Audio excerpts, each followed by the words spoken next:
का स्वागत है। तो इस वीडियो में हम EEE सब्जेक्ट का 30 मोस्ट इम्पॉर्टेंट क्वेश्चन लाए हैं। तो यह चैप्टर आपका चैप्टर नंबर 3 है, जिसमें आपका एस्टिमेशन ऑफ इंटरनल वायरिंग से हम लोग क्वेश्चन लेके आए हैं। तो इसके पिछले वीडियो में हम लोगों ने 30 क्वेश्चन को किया था। चलिए शुरू करते हैं फर्स्ट क्वेश्चन से। तो फर्स्ट क्वेश्चन है आपका, भारतीय मानक संस्थान के अनुसार पंखे सॉकेट आउटलेट लाइट का अधिकतम लोड एक सब सर्किट पर कितना होना चाहिए। ठीक है, तो ऑप्शन है आपका ए 600 वाट, बी 800 वाट, सी 10 पॉइंट और डी है आपका 800 या 10 पॉइंट। इसमें आपका सही आंसर आपका होगा डी, यानी कि 800 या 10 पॉइंट। तो एक आपका जो फ़ैन सर्किट होता है या आउटलेट लाइट होता है, इसका मैक्सिमम लोड आपका कितना होता है 800 वाट या 10 पॉइंट। ठीक है, दूसरा क्वेश्चन देखते हैं। लिखा है कि स्विच को सदैव स्पेस है तार पर लगाते हैं। तो स्विच को सदैव किस पर लगाते हैं, तो इसमें आपका ऑप्शन है न्यूट्रल तार पर, बी लाइव तार पर, सी अर्थ तार पर और डी आपका लाल तार पर। तो ये भी ऑप्शन है आपका इसमें दिया है कि सही इसका आंसर होगा बी, यानी कि लाइव तार पर। तो स्विच होता है, इसे सदैव हम किस में जोड़ते हैं, स्विच में लाइव तार को जोड़ते हैं। ठीक है ना, इसमें कभी हम न्यूट्रल तार को नहीं जोड़ते हैं। इसका सही आंसर आपका बी। थर्ड क्वेश्चन है आपका दिया है कि घरेलू वायरिंग संस्थान में पंखे और लाइट जोड़े जाते हैं। तो ऑप्शन है आपका ए सीरीज में, बी पैरेलल में, सी दोनों में, डी तीनों में।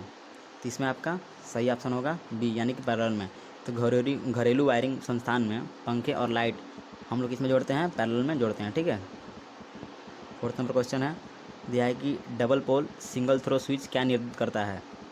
तो ऑप्शन है आपका ए तार के कनेक्शन को एक अवस्था में, बी है एक तार के कनेक्शन को दो अवस्था में, सी एक तार के कनेक्शन को तीन अवस्था में और डी आपका एक तार कनेक्शन को चार अवस्था में।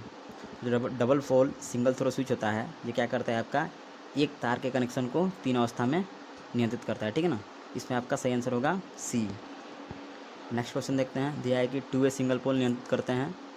इसमें आपका ऑप्शन है एक तार के कनेक्शन को एक अवस्था में, एक तार के कनेक्शन को दो अवस्था में और एक तार के कनेक्शन को तीन अवस्था में और चौथा है आपका एक तार के कनेक्शन को चार अवस्था में। जो 2 वे पोल होता है आपका, ये क्या करता है एक तार कनेक्शन को दो जगह से क्या करता है नियंत्रित करता है। ठीक है ना, जो सीढ़ी में यानी जीने के वायरिंग होता है आपको, उसमें किस पोल का यूज करते हैं, 2 वे सिंगल पोल का यूज करते हैं। ठीक है, 6 नंबर क्वेश्चन है 1 वे स्विच क्या निर्धारित करता है।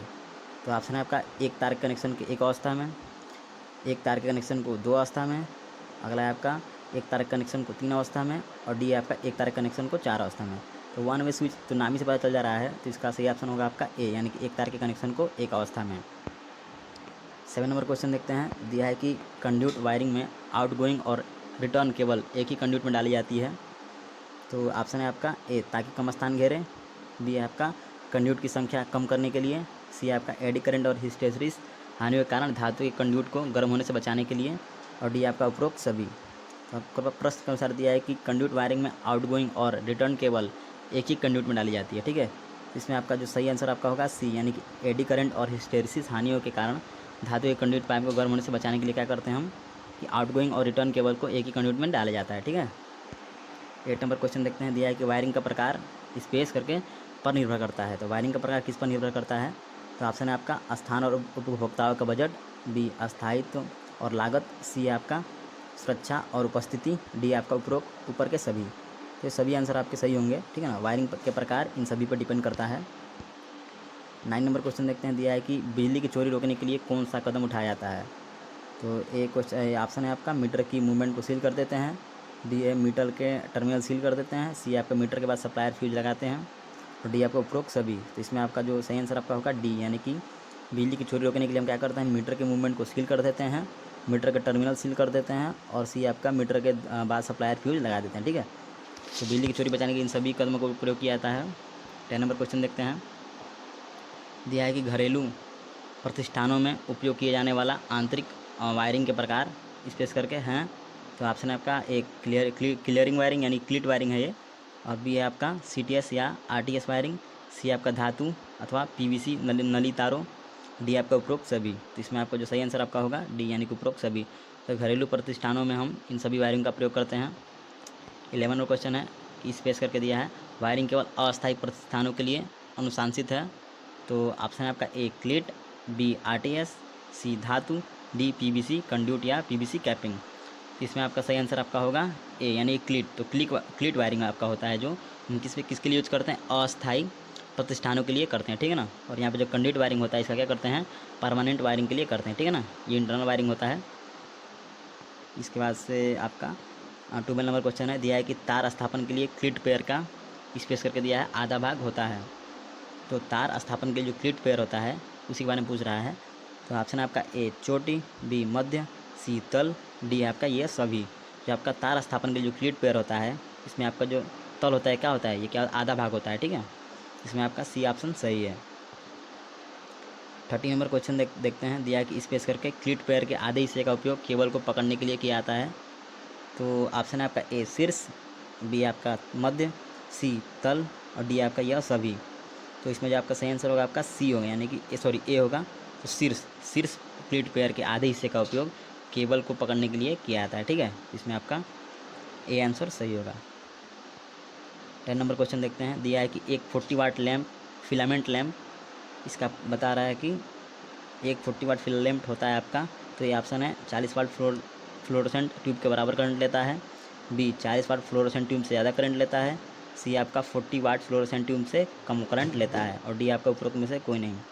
जो आपका एक 40 वाट का फिलामेंट लैम्प होता है वो आपका क्या करता है, 40 वाट फ्लोरोसेंट ट्यूब से ज़्यादा करंट लेता है, ठीक है ना। तो फिलामेंट लैम्प क्या करता है आपका, ज़्यादा करंट लेता है। ये UWT में ही पढ़े होंगे हम लोग।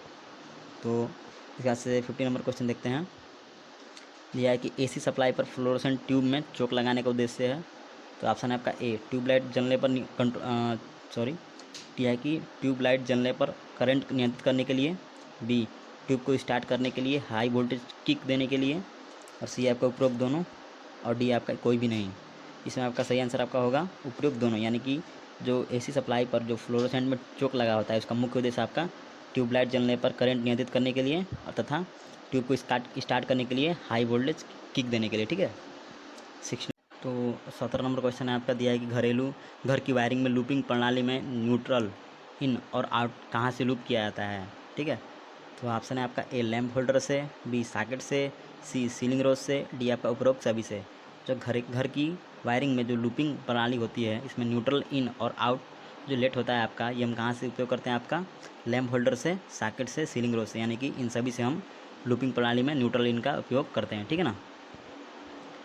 18 नंबर क्वेश्चन है, नमी वाले स्थान पर हम प्राथमिकता देंगे। ऑप्शन है आपका A cleat wiring, B casing capping wiring, C conduit wiring, D आपका बेटन वायरिंग। तो आपका जो नमी वाले स्थान होते हैं वहाँ पे हम किसे प्राथमिकता देंगे, तो इसमें आपका सही आपका आंसर होगा सी, यानी कंड्यूट वायरिंग को, ठीक है। 90 नंबर क्वेश्चन देखते हैं, दिया है कि निम्न पदार्थ से बनी फ्यूज तार को तुरंत पिघलने का प्रभाव होता है।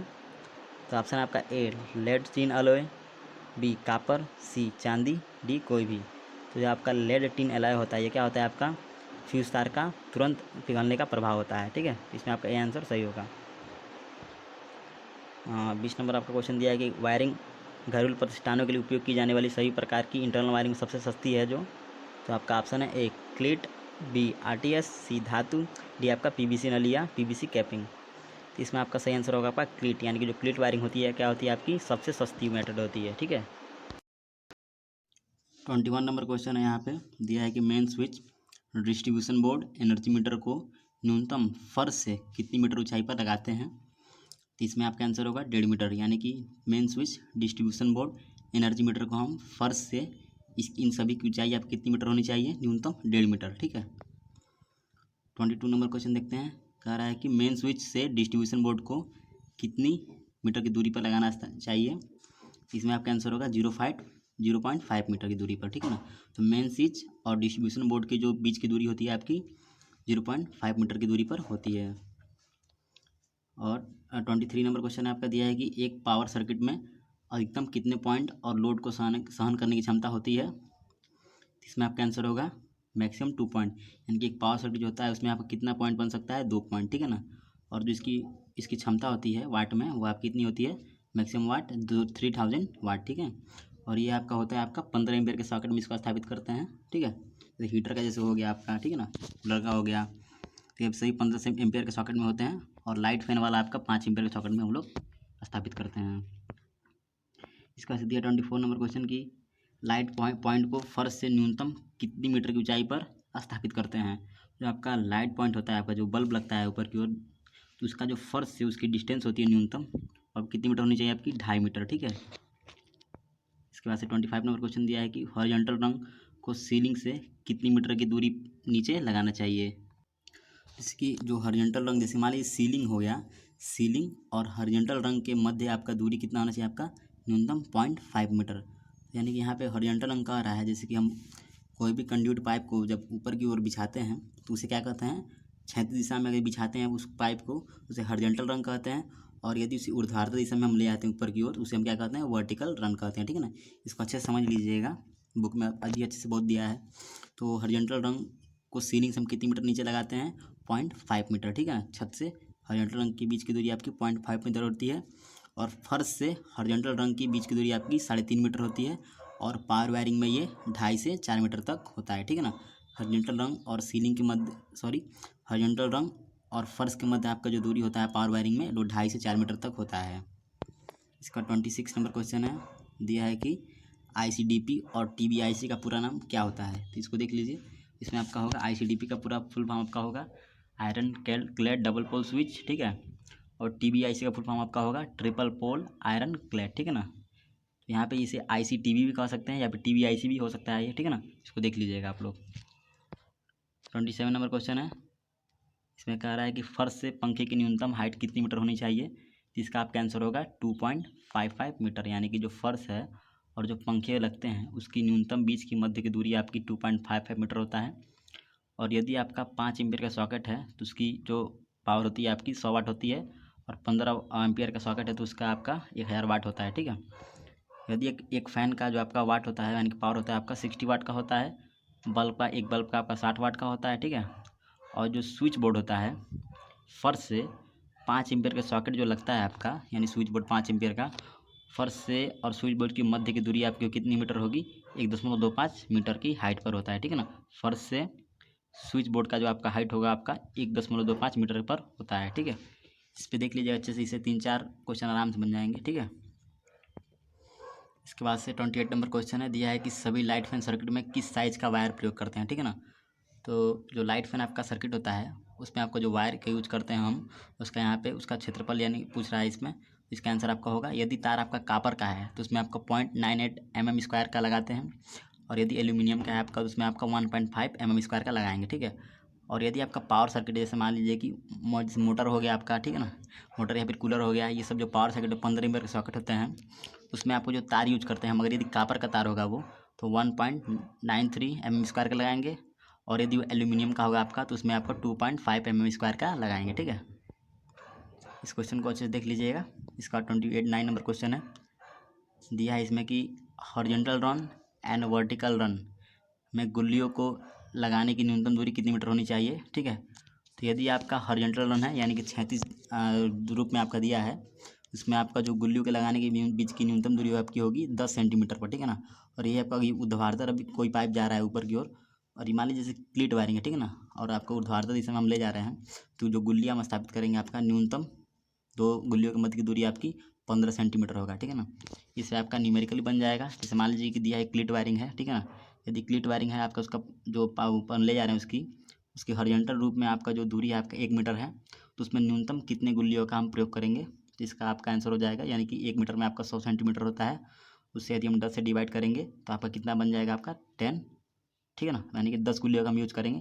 और यही आपका यदि 15 दिया है आपका वर्टिकल रंग है, तो उसमें हम क्या करें, आपका 100 से 15 भाग कर देंगे और जो आंसर है आपका बता देंगे। ठीक है ना। गुल्लियों का आपकी गुल्ली की संख्या निकल जाएगी। इसको देख लीजिएगा, बुक में भी अच्छे से दिया है। और यहाँ पे 30 नंबर क्वेश्चन है कि सभी स्विच बोर्ड को दरवाजे से कितनी मीटर की दूरी पर लगानी चाहिए। तो इसमें आपका आंसर होगा, दरवाजे के पास से 0.5 मीटर की दूरी पर लगाना चाहिए। ठीक है ना, जो भी स्विच बोर्ड होता है। और ये आपका दरवाजे के बाईं ओर लगाते हैं। ठीक है। तो अर्थिंग के लिए हम 14 SWG वायर का प्रयोग करते हैं। यहाँ पे SWG का मतलब होता है आपका स्टैंडर्ड वायर गेज। ठीक है ना, ये माप होता है आपका। और दीवार की मोटाई आपकी होती है, जैसे कि मान लीजिए कोई दीवार को हम लोग को उसमें पाइप डालना है, तो उसकी मोटाई हम मान लेते हैं आपका न्यूमेरिकल सॉल्व करते समय 25 सेंटीमीटर। ठीक है ना। इस प्रकार से यहाँ पे आपका 30 क्वेश्चन कंप्लीट हुआ। ठीक है ना। इन सभी को अच्छे से रिवीजन कर लीजिएगा। और UWT का आपका पूरा लेक्चर मतलब कि पीछे बताया गया अच्छे से, उसे भी आप देख लीजिएगा। ठीक है। तो इस वीडियो को देखने के लिए धन्यवाद। यदि इस वीडियो में कोई भी गलती हो या फिर आपको किसी क्वेश्चन में डाउट हो तो प्लीज़ आप कमेंट बॉक्स में कमेंट कर सकते हैं, ठीक है। तो इस वीडियो को देखने के लिए धन्यवाद, थैंक्स।